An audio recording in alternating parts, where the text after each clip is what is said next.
오늘 본문은 유월절 규례 중 고기를 먹는 방법을 말씀하고 있습니다. 우리가 이미 알고 있듯이 유월절에는 어린 양을 잡아 불에 구워 먹어야 합니다. 오늘 본문은 그 어린 양의 고기를 집 밖으로 내지 말고 뼈도 꺾지 말라고 하십니다. 이 말씀은 유월절에 먹는 이 어린 양의 고기가 단순한 음식이 아니라는 사실을 분명히 알려주는 말씀입니다.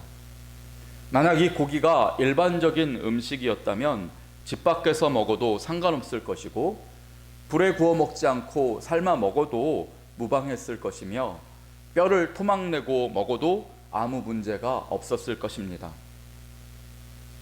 하지만 이 어린 양의 고기는 이스라엘 백성을 구원하신 예수 그리스도를 상징하기 때문에 유월절의 규례대로 먹어야 합니다. 그렇게 정해진 방법대로 함으로써 주님이 어떤 모습으로 당신의 백성을 구원하시는지 보여주는 것입니다. 또한 그 방법대로 해야만 구원의 역사, 이 능력이 일어나는 것입니다.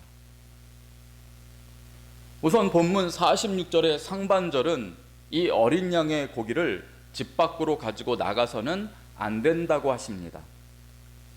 이것은 유월절에 먹는 이 어린 양의 고기가 가진 거룩성을 지키라는 말씀입니다. 왜냐하면 이 어린 양의 고기는 그냥 먹는 음식이 아니라 그것을 먹는 자를 영원한 하나님 나라의 백성이 되게 하는 능력의 음식이기 때문인 것이죠. 우리 주님은 십자가에 달리시기 전에 마지막으로 제자들과 함께 한 식사에서 다음과 같이 말씀하셨습니다. 내 살은 참된 양식이요 내 피는 참된 음료로다. 이 말씀을 하시면서 주님은 당신의 살과 피를 상징하는 빵과 포도주를 나눠주셨습니다. 우리는 이 음식을 날마다 먹어야 합니다. 그래야 우리 영혼이 살아갈 수 있습니다. 우리는 나이가 차면서 점점 좋은 음식을 먹어야 되겠구나. 이 좋은 음식을 먹는 일이 여러모로 중요하다는 사실을 배웁니다. 우리 몸은 그동안 우리가 무엇을 먹어왔는가를 나이가 들면서 그대로 반영합니다. 탄수화물을 과다하게 섭취해온 사람은 당뇨나 각종 성인병에 걸리기 쉬운 몸이 됩니다. 달고 부드러운 음식만 먹은 사람은 몸에 병을 달고 살 가능성이 높습니다. 그러므로 어른은 자기 몸을 해치는 음식은 피하고 몸에 유익한 음식을 찾아서 먹을 줄 압니다. 그게 어른입니다. 그런데 이렇게 자기 몸을 아껴서 잘 관리하는 사람이라도 그의 영생을 위한 음식, 그의 이번 생이 아니라 저 영원한 다음 생까지 주관하는 음식이 무엇인지를 모른다면, 그래서 먹지 않는다면, 그 방법대로 섭취하지 않는다면 그는 결국 어떻게 되겠습니까? 그저 한평생만 살다가 그만인 것입니다. 그러므로 우리의 인생에서 꼭 섭취해야 하는 가장 중요한 음식은 주님이 주시는 당신의 살과 피인 것입니다. 그래서 주님은 당신의 살을 참된 양식이요 당신의 피를 참된 음료라고 말씀하신 것입니다. 그렇다면 우리는 과연 주님의 살과 피를 제대로 알고 잘 섭취하고 있습니까? 이 점을 우리가 인생 가운데서 해결해야 될 숙제로 알고 날마다 그것을 먹고 마시는 훈련을 해야 되는 것입니다. 이 문제에 관하여 오늘 본문이 다루고 있습니다. 우선 이 어린 양의 살은 언제 능력이 됩니까? 아무 때나 능력이 되는 것이 아닙니다. 유월절에 먹을 때 능력이 되는 것입니다. 이것은 무엇을 말합니까?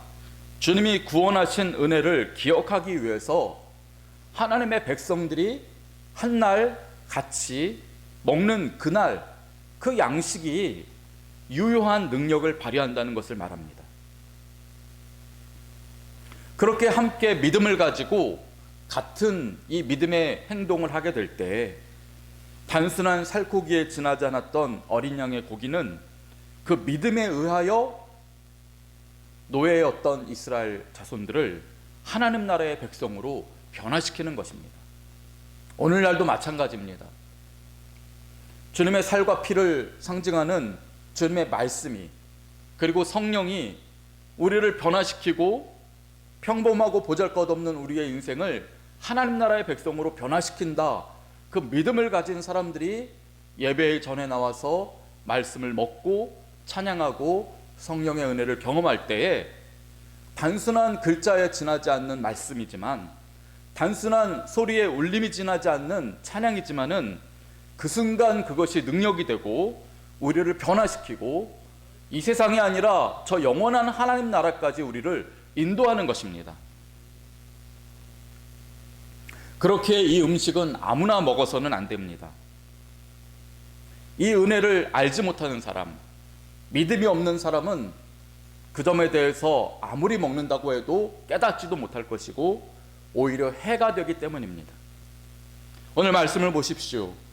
이 어린 양의 음식은 단 한 점이라도 집 밖으로 내지 말라고 하셨습니다. 하나님의 백성이 아닌 사람은 이 어린 양의 고기를 단 한 점이라도 맛이라도 볼 양으로 먹어서는 안 된다는 것입니다. 그래서 본문 48절을 보시면 아무리 이스라엘 백성과 함께하는 사람이라도 그가 타국인이라면 어린 양의 살을 먹을 수 없다, 분명히 규정하고 있는 것입니다. 이스라엘 백성과 함께 거류하는 타국인은 그들의 가정에서 함께 사는 경우도 분명히 있을 것입니다. 그런데 6월절이 되면 이스라엘 백성들은 어린 양을 잡아먹는데 그 집에 사는 타국인은 한 점도 그 고기를 먹을 수 없습니다. 어떻게 보면 매정하다고 오해를 받을 수 있습니다. 그래도 안 되는 것은 안 되는 것입니다. 오직 그 타국인이 할례를 받고 이스라엘 백성이 되는 그 순간부터 6월절 어린 양의 고기를 함께 먹을 수 있다. 성경은 오늘 분명히 그렇게 말씀합니다. 이것은 무엇을 말씀합니까? 이 어린 양의 고기는 아무에게나 주면 안 된다는 것입니다. 즉 거룩성을 지키는 것이 그만큼 중요하다는 말씀입니다. 우리 주님이 십자가에서 내어주신 살입니다. 당신의 그 피를 상징하는 것입니다. 그러므로 우리가 함부로 이것을 내굴려서는 주님의 그 놀라운 능력을 나타낼 수가 없는 것입니다. 오늘 본문 46절 하반절은 이 어린 양의 뼈를 꺾지 말라고 말씀합니다.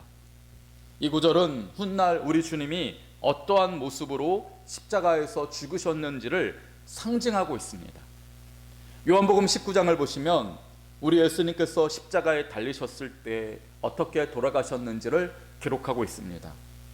원래 십자가에 달린 자는 그 고통이 너무 심하기 때문에 죽을 때까지 극심한 공포와 너무나 큰 고통 때문에 정신착란을 일으킵니다.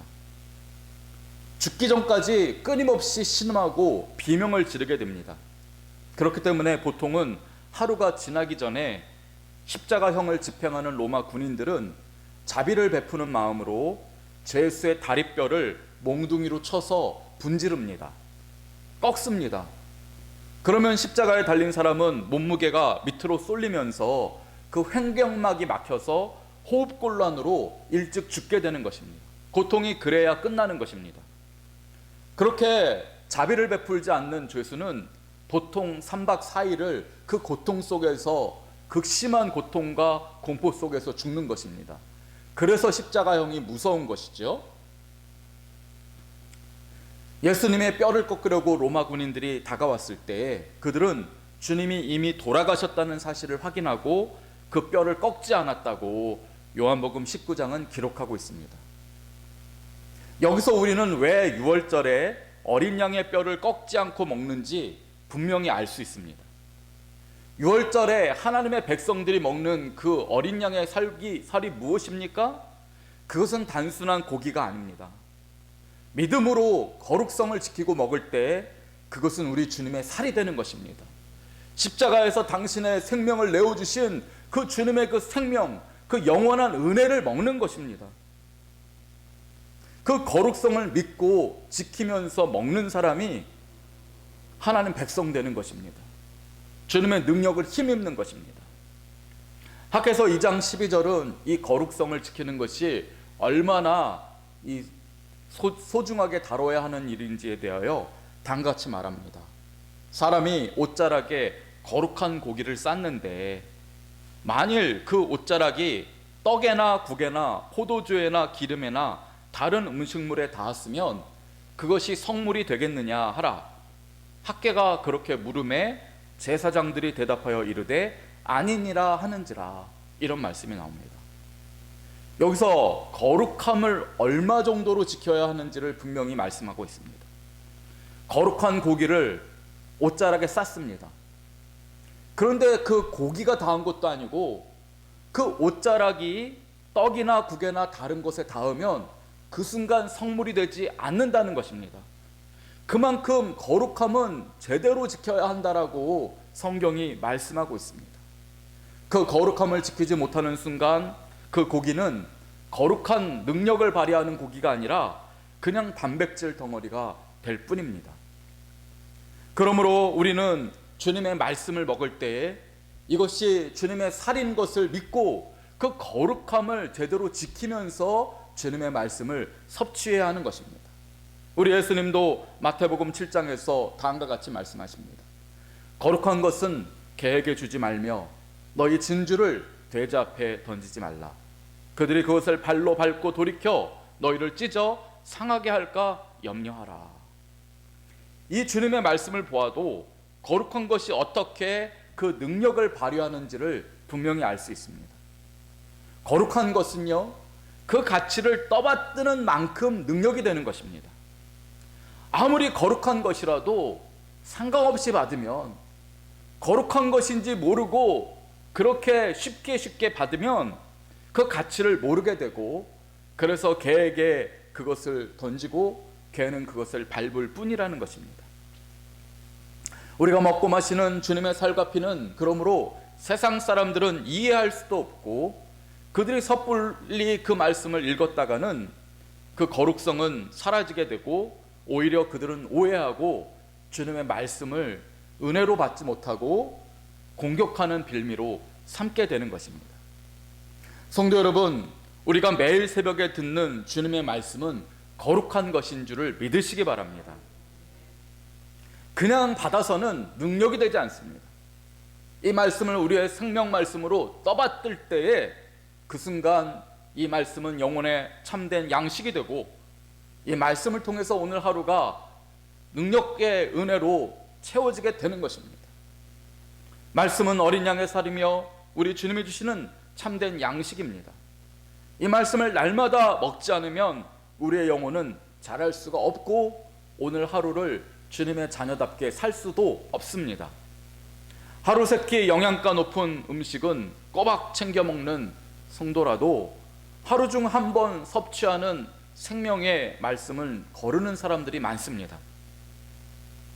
그런 분들은 하루 이틀은 괜찮은지 몰라도 점점 주님과의 거리가 멀어지게 될 것이고, 세상에서는 잘 살 수 있는지 몰라도 하나님 나라의 백성으로는 단 하루도 살지 못하는 것입니다.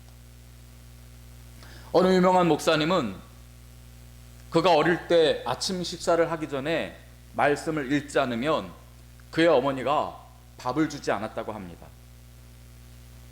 그 덕분인지 날마다 이분은 생명 양식 말씀을 매일같이 하루도 빠짐없이 먹을 수가 있었고, 그래서인지 서울대학교를 수석으로 졸업하고 그 실력으로 신학을 공부해서 훌륭한 목회를 하고 있다, 그런 말을 읽었습니다. 성도 여러분, 우리도 이 목사님의 어머니와 같은 마음으로 말씀을 대해야 합니다. 말씀은 주님의 살이며 영혼의 참된 양식입니다. 이 말씀을 먹지 않고 어떻게 하루를 살아가려고 합니까? 이 말씀 먹지 않고 꼬박꼬박 육신을 위해서는 최선을 다한다면 그 인생은 헛될 수밖에 없습니다. 우리 교회는 날마다 성경을 필사하고 읽도록 하고 있습니다. 그래서 매일 교회 홈페이지에 올라온 그 말씀을 같이 쓰고 같이 읽음으로써 주님의 살을 섭취하는 중입니다. 이 일이 얼마나 거룩한 일이고 복된 일이며 우리 영혼을 위해 꼭 필요한 일인지 모릅니다. 저는 우리 교회 성도님들이 더 많이 이 일에 동참하시기를 날마다 기도하고 있습니다. 또한 오늘 이 새벽에 주의 말씀을 섭취한 우리 모두가 이 말씀을 거룩하게 받들므로써 오늘 하루가 주님의 능력으로 가득한 하루, 복된 하루가 되시기를 주님의 이름으로 축원드립니다. 아멘. 기도하겠습니다. 주님, 우리에게 날마다 주님의 말씀을 공급하여 주시고 그 말씀의 힘으로 살아가게 하시니 감사합니다.